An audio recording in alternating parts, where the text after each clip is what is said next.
Ndeshje e re, por atmosferë e njëjtë. Edhe në ndeshjen e djeshme mes klubeve të futbollit Vardarit dhe Shkëndijës, futbolli u la në rend të dytë nga fyerjet në bazë etnike. Parulla me shkrime fyese dhe brohoritja anti-shqiptare dominuan 90 minutshin e djeshëm në Telekom Arena.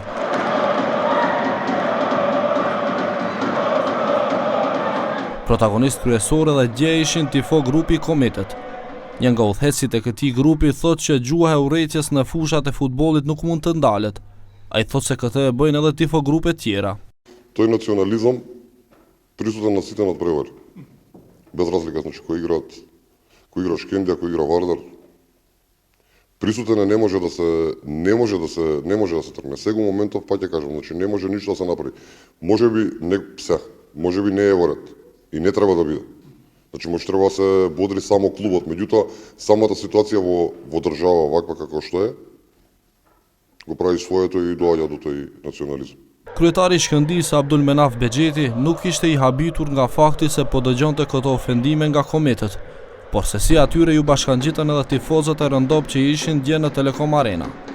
Që të jetë tragjedia më e madhe, skandimet me kërkesa për vdekje kolektive të një populli nuk bëheshin vetëm nga grupi dhe banda e rrugaçëve Komitet, por thirrjes së tyre si në korë të koordinuar i përgjigjeshin edhe publiku i thjesht, gjoja qytetarët.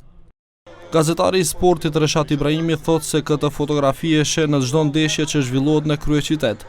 Ai thotë se lojtarët shqiptar janë cak edhe kur luan reprezentacioni i Maqedonisë. Po nuk është hera e parë që ka ndodhur brohoritje ose thirrje raciste ndaj shqiptarëve nga ana e të ashtu quajturve tifoz të Vardarit Kometet. Sa herë që ndeshen skuadra shqiptare që luajnë në kryeqytet, por edhe kur luan reprezentacioni i Maqedonisë, në cak janë shqiptarët.